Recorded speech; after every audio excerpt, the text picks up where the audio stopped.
Hey guys, it's Kevin again, and this is going to be my review for the Vampire Diaries Season 5, Episode 17, I think.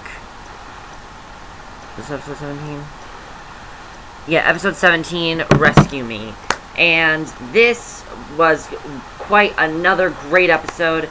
I was really looking forward to it after last week's amazing episode. This episode was just as amazing. We really got some great stuff in this episode going on, and I really liked, especially the ending of this episode.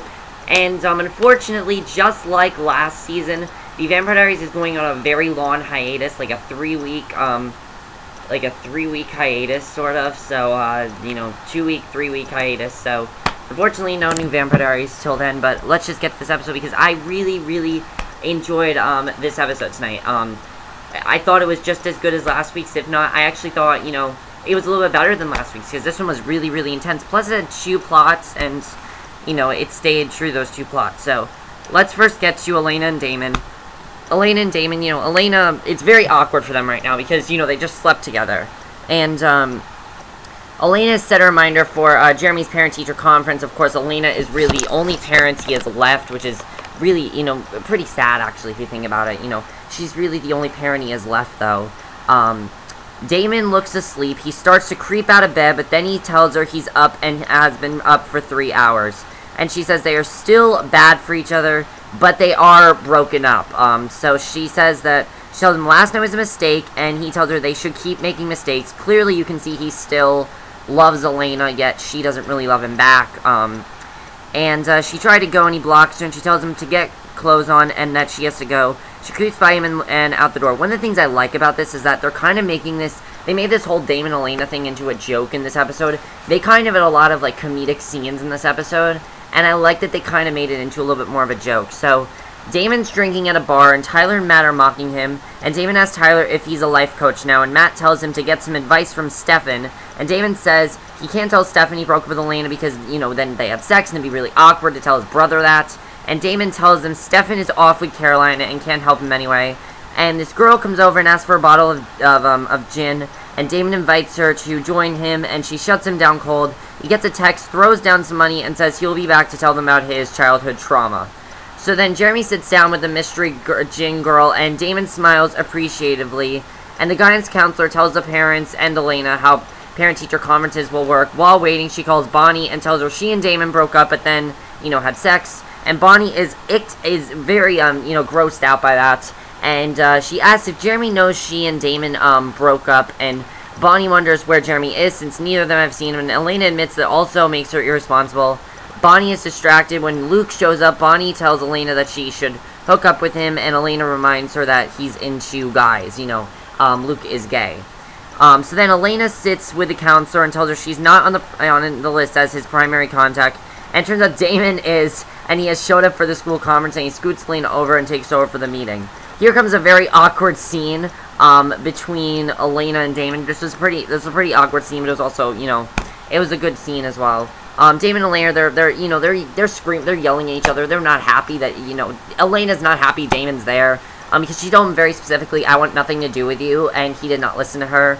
And he reminds her that while he was in charge of reminds her that he was left in charge of Jeremy when she went off to Whitmore, and says he had the conference on his calendar for months, and this is true. This is all true. If you remember, she said, look after Jeremy. So, he then asks if she would want to know if Jeremy is sneaking around with another girl, and tells her he saw him with Liv at the grill drinking gin this morning, and Elena says he wouldn't do that and that he's not a cheater. So the teacher comes in and tells him Jeremy has missed 11 days of school, he's been cheating at math and started 3 fights. Damon tells her cheating doesn't sound like Jeremy, and she asks what their living arrangement is and says he needs a stable home environment.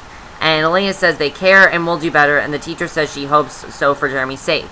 So they kind of get very worried by hearing this. So Liv is casting a silencing spell, so the hybrid can't listen in. Tyler asks Matt what's up with him, and he explains that Bonnie is teaching Liv magic, and Tyler says she's hot, but it's kind of a weird type of hot. That's kind of funny. And he asks Tyler what they're talking about, and he says he can't hear them. And Liv tells Jeremy he's the only one she can trust since he's a hunter, and the Travelers can't brainwash him. Tells him Travelers are moving against wishes and are coming to Mystic Falls, and he asks why, and she says it's for Elena. And Liv tells him he needs her help to figure out what the travelers are up to so he can protect Elena. She gets a text from Luke telling her that Hazel's dead and it's time for plan B. She gets up to leave and Jeremy asks where she's going. She tells him that she's gotta go. Tyler tries to stop her from going, calls her a newbie witch, and she says she's not a newbie witch. So Elena tells her that Jeremy isn't cheating, and Damon tells her that she always wants to believe the best in people even when it's not true. And she says he's talking about her and not Jeremy. And he tells her that, he wants to have sex with her right in that classroom while people who drive minivans listen to him and wish they were there. That was kind of a funny line. But, he says it's a bad idea, and they both agree, and she agrees, and the bell rings, and he tells her he'll see her in class. So then Elena meets Damon in the classroom, locks the door, and they kiss passionately. They're about to have sex. Turns out, though, it's all a fantasy in Elena's mind. She's also having these fantasies about Damon. And, she snaps back to attention. She's, sitting in the classroom, and she tells him she needs some air and goes to wash her hands. And she's in the shop room, sees Liv in the mirror behind her, and she tells her she was looking for her and pins Elena to the wall. She comes to her with a piece of wood. She tells her She tells her sorry about it and says the Coven tried to protect her, but she's too dangerous. And Elena says she doesn't know what she's talking about. And Liv says you will never will. And Damon is there and knocks her out and says she shouldn't have been monologuing. Elena doesn't know about this whole traveler thing, so keep in mind she doesn't know about that. So Damon brings Liv to Damon brings Liv and tells her if she utters one witchy word, he's going to snap her neck, and he tortures her, and Elena tells him to stop, and he tells her she can't tell him what to do since they're broken up, and tortures Liv some more and tells her to talk.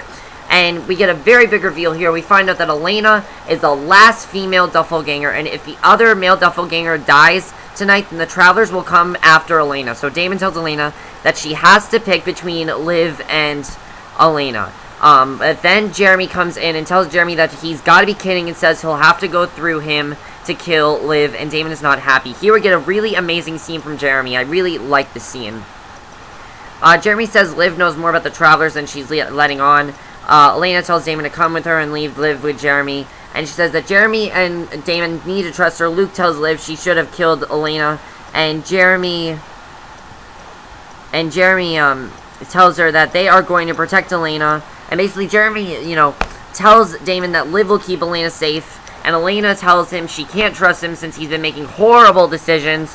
And she can't trust him since he asked her how he can focus on school with what his life has become. And he says he can't bring a note saying he's sorry he missed class because of a doppelganger invasion, but insists he knows what he's doing.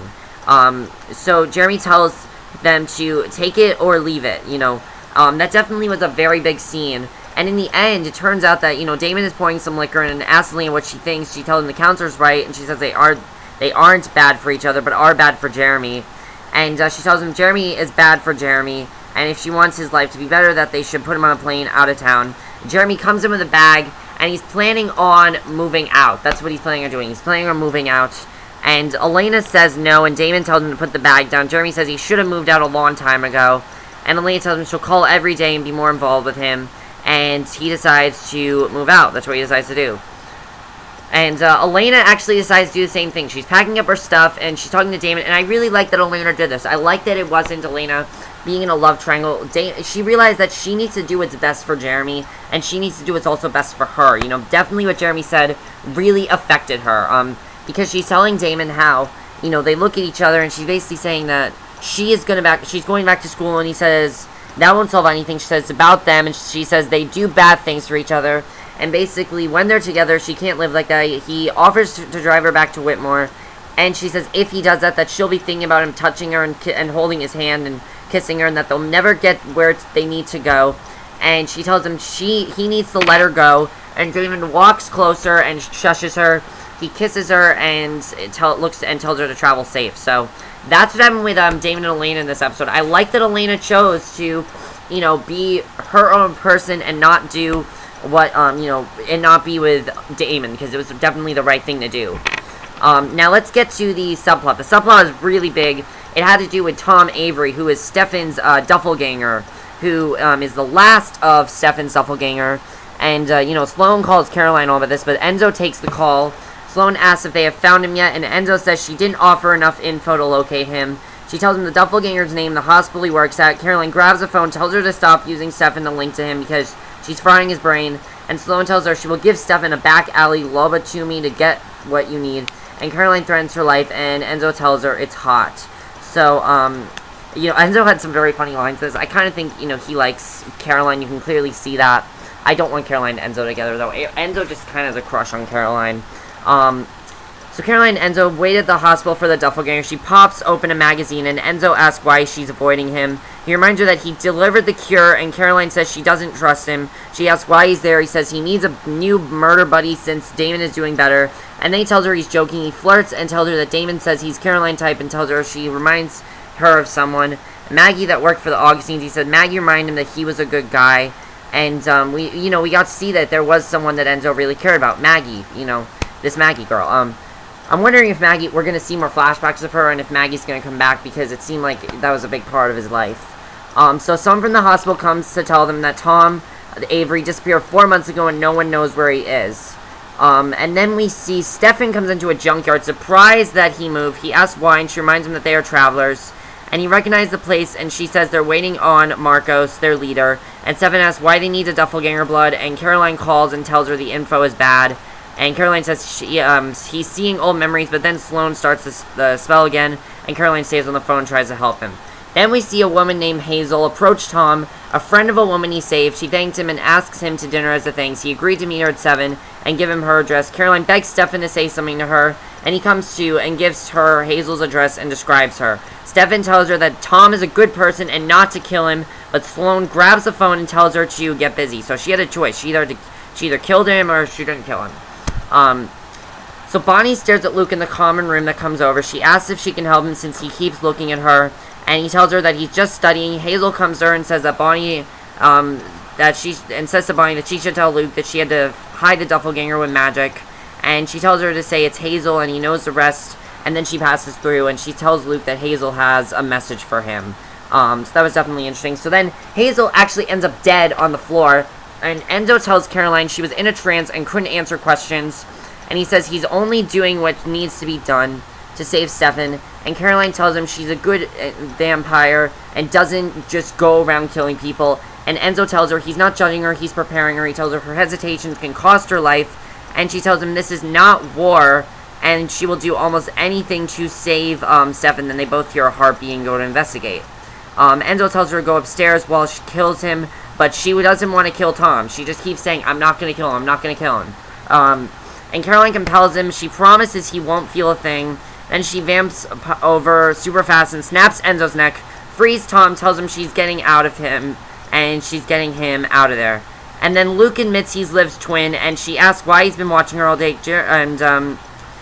So that was definitely interesting if he actually revealed it. So then Tom and Caroline sit at a diner. He gobbles up food and tells her the last thing he remembered was going to have a date with Hazel. And Caroline explains she kidnapped him and locked him up for 4 months away from anyone who had magic. Tom reaches for his water glass, moves it out of the way, snaps out of it, and she was just visualizing his death. She doesn't want to do it. Again, she doesn't want to do it again because she thinks it is a good vampire. She compels him to go get on a train and keep running away until he finds somewhere he likes. She tells him to meet a nice girl and settle down. Moves a plate of food away that she foresaw him choking on. She tells him to go easy on the carbs. So then she walks Tom to her car as he tells her he haven't eaten anything. But then Enzo's there and he snaps Tom's neck, throws him to the ground, and Caroline's very shocked what he did. And she's looking at him like, I told you I would not kill him. And Caroline asks why he did that, and Enzo says he's not the only one who cut a deal to save his life. He says the travelers told him they know where Maggie is and he's willing to do anything he has to save someone he loves. And he tells her where the travelers are and says she can feel free to tell Stefan she's the one who took Tom out to save his life. Definitely a very powerful scene there. And, I really enjoyed that scene a lot because it really showed that, sometimes you have to kill people to save people you love. Even though Tom wasn't a bad guy, she still had to kill him. She had no other choice. And he did it for her. So Enzo really does, this proved that Enzo can be trusted. So Caroline finds Stefan, she lays down beside him, and tells him she's a big fat failure, exhausted and cranky. He tells her he's glad she's there and asks what happened, and, I always love their scenes together. Stefan tells her she's feeling guilty for not being a murderer. She tells him she feels guilty because he's a prisoner. He says he's important to the travelers, and she tells him he's more important now since Enzo killed Tom. She tells him she didn't see it coming because Enzo distracted her with flirting, and what's worse is she invented that scam. And they look at the sky. She asks what they do. He tells her to go to sleep because he's tired from being tortured all day while she was out flirting all day with Tom. And he told her they need to save their strength, and they move closer, snuggle with him, and they fall asleep. And then at the very end of the episode, this is really, really big, we see Caroline and Stefan, and they hear people chanting Markos' name, and Caroline's horrified. Sloan watches it all go down. Sloan takes the buckets, sets them down, lights a torch, touches it to the clothing, and then Bonnie hears chanting, and to see travelers all around her. They're passing through help to the other. A man steps forward, and Bonnie passes out on the floor, and this guy must be Markos. So we now have Markos here. We're gonna see what Markos does, how powerful he is, and I'm really looking forward to seeing, how powerful Markos is, because he definitely seems like a very powerful, he's the one that controls all the travelers, so it's gonna be very interesting to see what happens with him. But again, I love this episode. It was definitely one of the best episodes of the season. Just another really, really great episode. It looks like, and again, the Vampire Diaries is not back till April 17th, which kind of sucks, but it looks like when it's back, Elena's gonna have, sexual visions of Stefan, so maybe they're gonna try to get them back together. Did Elena make the right decision in breaking up with Damon? Do you think she did? I think personally she did. What's gonna happen with these travelers now? What's gonna happen? Markos obviously very, very powerful, so it's gonna be Bonnie versus Markos, it seems. Can they trust Enzo now? I think pretty much they've decided they can. And did Enzo do the right thing in killing Tom? I think he did. Luke and Liv, are they gonna reveal to Bonnie that they're not good? What's gonna happen there? But that's it for my review. I hope you enjoyed it. And again, I love this episode. And I will see you guys in my next video, which will be my review for, I think, I don't know yet. But I will see you guys for that, for my next review. Okay, bye.